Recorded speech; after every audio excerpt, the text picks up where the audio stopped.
Ya, kita sambung lagi kelanjutan dari novel Heavenly Demon. Walaupun Kaeden merupakan peringkat ketiga dari prajurit terkuat di kerajaan Luna, tapi soal kecepatan, bahkan dirinya lebih baik dari Giro yang merupakan peringkat 2 Luna. Oleh sebab itulah Kaeden sangat percaya diri dengan kecepatannya. Akan tetapi ia merasa aneh tak kala orang-orang dari Dimitri bisa mengikutinya dengan mudah tepat di belakangnya. Itu adalah hal yang tak terduga. Padahal berjalan atau berlari di atas salju adalah hal yang sama sekali berbeda dengan berlari di atas tanah biasa. Akan tetapi entah bagaimana prajurit Dimitri bisa mengikutinya dengan sangat mudah. Kaeden bahkan sampai heran, sebenarnya pelatihan apa yang telah mereka lakukan sampai bisa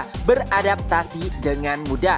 Tidak hanya itu, jika melihat Roman Dimitri secara langsung, bahkan Kaeden sempat berpikir jangan-jangan Roman Dimitri lebih cepat darinya. Dan di tengah-tengah perjalanan, Kaeden kembali mendapatkan panggilan dari Sebastian yang intinya pasukan orc telah berada tepat di gerbang Luna dan mereka akan memulai pertarungan terlebih dahulu. Tidak lama kemudian sambungan pun terputus. Saat itu Kaeden meyakini jika ada sesuatu yang menghalangi komunikasi tersebut, dan tentunya itu membuat Kaeden sangat khawatir. Padahal mereka akan segera tiba, tapi ia tidak menyangka jika pasukan orc telah berada di depan gerbang. Kaeden hanya berharap jika mereka semua bisa bertahan sampai bala bantuan tiba. Di sisi lain, pasukan orc yang dipimpin oleh Graxar bersiap untuk menghancurkan dinding kerajaan Luna. Ya, Graxar sendirilah yang turun tangan untuk menghancurkan pelindung ataupun dinding pertahanan mereka. Tapi anehnya, berapa kali pun Graxar mengayunkan senjatanya, dinding tersebut tidak roboh. Dan ternyata itu berkat kekuatan suci yang diberikan oleh Sebastian. Tidak bisa dipungkiri, kerajaan Luna memiliki kekuatan suci untuk melindungi dan juga memperkuat para pasukannya. Ya, walaupun kekuatan suci yang dimiliki oleh Imam Besar Sebastian tidak sekuat yang dimiliki oleh Ratu Isabel, tapi setidaknya itu memberikan banyak bantuan kepada para prajurit yang bertahan. Akan tetapi sangat disayangkan, jumlah pasukan orc tidak ada habisnya. Walaupun dinding tidak bisa ditembus, mereka berlomba-lomba untuk memanjat dinding dan membantai prajurit satu persatu. Ya, walaupun mereka telah dilindungi oleh kekuatan suci, tapi sulit untuk bertahan melawan jumlah orc yang tidak ada habisnya. Imam Besar Sebastian bahkan merasa jika ia tidak bisa bertahan sampai bala bantuan tiba. Jika saja Giro tidak ceroboh dan tertangkap, mungkin mereka bisa bertahan lama. Dan jikalau juga komandan tertinggi Leo tidak menghilang bersama Ratu Isabella, maka kondisi genting ini juga mungkin akan terselesaikan. Tapi semua itu hanyalah angan-angannya. Hingga pada akhirnya Imam Besar Sebastian berhasil ditangkap. Tentunya kehilangan komandan tertinggi akan merusak mentalitas para prajurit, dan itulah akhir bagi kerajaan Luna. Tidak butuh waktu yang lama bagi bangsa orc untuk menangkap dan menguasai kerajaan Luna. Tentu saja karena manusia merupakan bahan makanan bagi para orc, jadi mereka tidak membunuhnya melainkan menangkapnya hidup-hidup. Salah seorang prajurit yang tertangkap bahkan sudah sangat putus asa. Ia merasa jika ini adalah akhir dari kerajaan Luna. Dan walaupun Kaeden datang bersama bala bantuan, nampaknya akan sulit memenangkan pertarungan dengan jumlah 30 orang saja. Dan saat itulah salah seorang anggota dari suku orc berkata kepada atasannya, ada sekelompok manusia yang mendekat dan ternyata itu adalah bala bantuan yang dipimpin oleh Kaiden. Salah satu petinggi orc nampak sangat penasaran karena mereka telah mengetahui jika Kaiden meminta bantuan dari seseorang bernama Roman Dimitri. Ya, informasi tersebut didapatkan saat mereka menyabotase panggilan yang dilakukan oleh Imam Besar Sebastian kepada Kaiden sebelumnya. Dan tentunya dengan benteng pertahanan yang telah diperkuat dan juga jumlah pasukan orc yang tiada habisnya, Komandan Orc sangat yakin bahwa 30 orang tidak akan merubah apapun. Tapi tentunya ia sangat penasaran dengan kemampuan orang-orang dari benua seberang. Beberapa saat sebelumnya, tepat setelah Kaiden mendapatkan informasi dari Sebastian, ada satu hal yang ia yakini, yaitu saat mereka tiba pastinya kerajaan Luna telah jatuh. Dan apa artinya bala bantuan jika mereka telah hancur? Oleh sebab itulah Kaiden awalnya meminta maaf kepada Roman Dimitri dan pasukannya, lalu berkata ia akan pergi seorang diri. Tapi sayangnya Roman menolak. Ia berkata, bukankah sudah kukatakan sebelumnya bahwa segala keputusan berada di tanganku? Dan karena kalian telah menandatangani kontrak bahwa kerajaan Luna akan tunduk di bawah Dimitri, aku tidak akan membiarkan kalian jatuh begitu saja. Intinya di sini, walaupun kerajaan Luna telah jatuh, rencana tetap berjalan seperti sedia kala. Akan tetapi untuk lebih mensukseskan misi tersebut, Roman bertanya kepada Kaiden segala sesuatu yang berhubungan dengan benteng Luna atau kerajaan Luna. Dan setelah mendapatkan gambaran dari apa yang disampaikan oleh Kaiden, Roman pun berkata, baiklah, jadi begini rencananya. Dan kembali ke masa kini, ternyata bukan 30 orang yang berada di depan gerbang kerajaan Luna, hanya 3 orang di sana. Itu adalah Roman Dimitri, Kevin, dan juga Chris. Salah satu anggota orc pun berkata, siapa kalian? Roman pun menjawab, aku adalah Roman Dimitri dari kerajaan Dimitri. Kedatanganku ke sini adalah untuk membantu kerajaan Luna. Mendengarkan jawaban tersebut, salah satu orc pun menanggapinya, apa? Roman Dimitri, bukankah jumlah kalian 30 orang? Lalu di mana Kaiden berada? Dan Roman menanggapinya dengan tegas, wahai warga Luna, dengarkanlah, karena kalian telah menandatangani kontrak, yaitu bahwa kerajaan Luna bersumpah setia kepada Dimitri, maka aku, Roman Dimitri, akan membebaskan kalian jika kalian benar-benar bersumpah setia kepadaku. Tentu saja pernyataan tersebut membuat para orc terkejut, apalagi jumlah mereka hanya 3 orang. Dan saat itulah salah satu petinggi orc berkata, hancurkan mereka. Dan lusinan busur panah pun melesat ke arah Roman. Tapi dengan santainya, teknik pedang surgawi, dan bam! Serangan yang dilemparkan oleh prajurit orc berhasil dimentahkan. Tidak hanya itu, gerbang juga dihancurkan. Di sisi lain, McBurry beserta pasukan Dimitri lainnya sedang menunggu tanda dari tuan mereka, yaitu Roman. Nah, jadi rencana sebelumnya adalah mereka akan dibagi menjadi 2 kelompok. Kelompok pertama, Roman, Chris, dan juga Kevin akan mengalihkan perhatian. Adapun kelompok lainnya, mereka akan masuk melalui jalan rahasia menuju tempat di mana tawanan berada. Jadi tugas mereka adalah untuk membebaskan para tawanan yang ditangkap. Karena jika tawanan telah dibebaskan, jumlah mereka akan berkali-kali lipat bertambah. Dan saat suara ledakan terdengar, McBurry pun berkata, itu adalah tandanya, mari bergerak. Ya, walaupun Kaiden awalnya agak ragu, tapi McBurry menegaskan jika rencana tuannya tidak akan pernah gagal. Di sisi lain, Roman dengan percaya diri memerintahkan Kevin dan juga Chris untuk membantai para orc yang ada di hadapan mereka.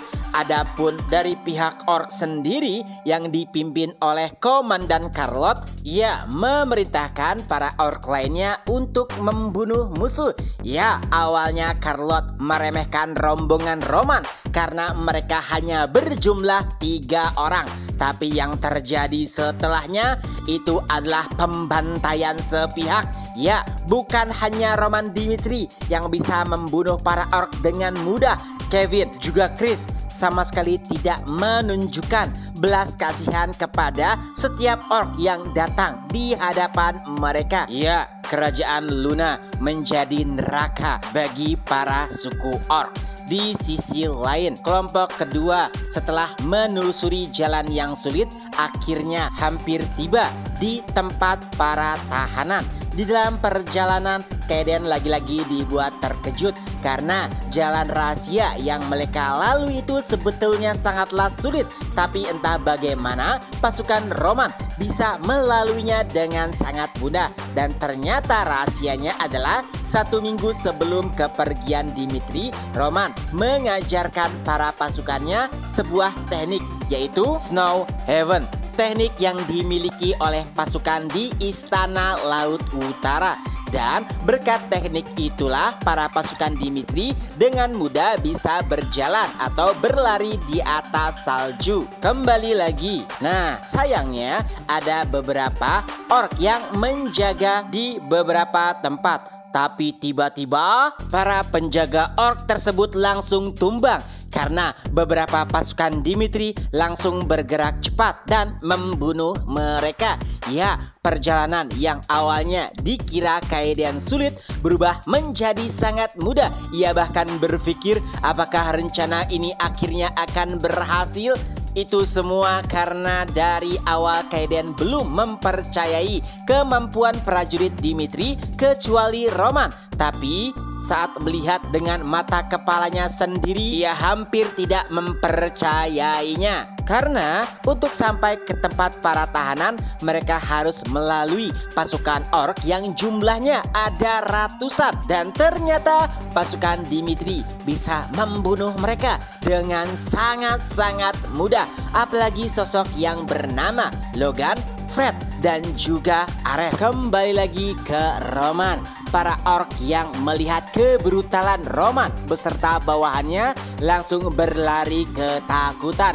Carlot bahkan hampir tidak bisa menyangka kejadian mengerikan tersebut ada di hadapannya langsung. Sebagai seorang prajurit orc yang lahir dengan kekuatan, tentunya Carlot sangat percaya diri dan menganggap jika manusia hanyalah hewan ternak. Tapi 3 orang di hadapannya benar-benar mengubah imajinasinya. Dan saat itulah ia memerintahkan Saman Orc untuk melafalkan sebuah mantra. Dan dari mantra tersebut terciptalah kemampuan Berserker. Ya, setiap orc yang tersisa kemampuannya berubah menjadi 2 kali lipat. Kala itu Carlot sangat percaya diri, tapi ternyata kepercayaan tersebut tidak bisa bertahan lama karena ternyata Roman beserta Chris juga Kevin tetap bisa membantai setiap orc dengan sangat mudah.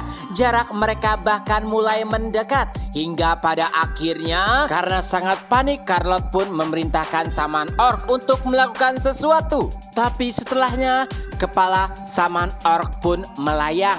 Ya, sosok Roman Dimitri kala itu sudah berada di depannya. Carlot bahkan sampai membeku. Jika itu orang lain, Carlot tidak ragu untuk menyerangnya langsung. Tapi saat melihat hawa Dimitri, ia pun merasakan jika sosok tersebut adalah monster. Menghadapinya hanyalah bunuh diri. Tapi sayangnya di hadapannya ada Roman Dimitri, sedangkan di belakangnya ia mendapatkan kabar jika pasukan lain Roman Dimitri telah menguasai bagian belakang, yang mana itu juga berarti para tawanan telah dibebaskan. Carlot yang bingung juga ketakutan akhirnya menemukan sebuah tempat yang mungkin bisa menyelamatkan hidupnya. Oleh sebab itulah dengan cepat ia melarikan diri sambil memerintahkan prajurit orc untuk melawan Roman. Oh iya, ada satu masa Charlotte merasa sangat ketakutan tak kalah melawan seseorang. Itu adalah waktu terdahulu saat ia ditantang oleh Graxar yang awalnya hanyalah prajurit orc biasa, dan siapa sangka Charlotte tidak bisa menang melawannya. Dan perasaan melawan Roman Dimitri itu bahkan lebih menakutkan daripada melawan Graxar. Jadi satu-satunya harapan adalah melarikan diri. Di lain sisi, seluruh pasukan Roman Dimitri menggila beserta para tawanan yang telah dibebaskan. Semua orc yang menghadang dibantai begitu saja, hingga pada akhirnya jadilah Kerajaan Luna sebagai kuburan bagi bangsa orc, karena kurang lebih ada 10.000 bangkai orc yang telah mereka habisi di sana. Dan pastinya setiap individu dari kelompok Roman Dimitri berkontribusi besar dalam penaklukan bangsa orc tersebut, terutama Kevin, Chris, Logan, Fred, dan juga Ares. Ya, kemunculan Roman Dimitri beserta para pasukannya membuat seluruh warga Luna merasa percaya diri. Dipimpin oleh Kaiden, mereka meneriaki nama Dimitri. Dimitri, Dimitri, ikuti Dimitri. Dan itulah yang membuat kepercayaan diri mereka muncul, lalu bisa mengalahkan orc dengan mudah. Tapi sayangnya McBurry memberikan informasi kepada Roman, "Tuan, ada sedikit masalah. Komandan orc bernama Charlotte berhasil melarikan diri dan saat ini ia berada di gudang penyimpanan lainnya dan menjadikan tawanan sebagai sandera. Apa yang harus kita lakukan?" Dengan santai Roman pun berkata, "Pandu aku ke sana." Beberapa saat kemudian, kehadiran Roman Dimitri nampaknya telah ditunggu oleh Charlotte. Lalu ia pun berkata, "Roman Dimitri, berikan aku jaminan hidup, maka aku akan membebaskan para tawanan. Karena jika tidak, aku akan meledakkan bom yang ada di tanganku dan itu bisa mengakhiri seluruh hidup tawanan." Tapi Roman Dimitri sama sekali tidak bergeming dengan ancaman kosong tersebut. Ia bahkan mulai menceramahi Charlotte yang intinya sebenarnya ia melihat saat Charlotte melarikan diri, tapi Roman sengaja melepaskannya. Karena bagi Roman, seorang komandan yang melarikan diri dan bahkan mengorbankan pasukannya hanyalah sampah. Keberadaannya tidak perlu ditakuti, apalagi ditanggapi. Kata-kata Roman tentu saja membuat Charlotte kesal. Ia bahkan sudah siap untuk meledakkan penyimpanan yang berisi para tawanan. Tapi tiba-tiba tangan Charlotte yang memegang tombol bom menghilang ataupun terlepas. Ya, ia bahkan tidak bisa melihat pergerakan Roman. Tapi tentu saja Charlotte yang diambang keputusasaan berusaha untuk meraih tombol bom tersebut dengan tangan lainnya. Tapi lagi-lagi Roman memotong lengannya. Dan itulah akhir bagi Charlotte. Tanpa lengan, ia hanyalah orc yang cacat. Ketakutan terpampang jelas di wajahnya. Lalu Roman pun berkata, "Aku akan menjadikanmu hadiah bagi para warga Luna yang nyawa keluarganya telah kau renggut." Yang artinya Roman tidak akan merenggut nyawa Charlotte, melainkan menyerahkan tubuhnya kepada seluruh warga Luna dan mempersilahkan mereka untuk melakukan apapun kepada Charlotte. Chapter pun berakhir. Nah, itulah kelanjutan dari novel Heavenly Demon. Semoga terhibur. Ketemu lagi di next video. Bye-bye.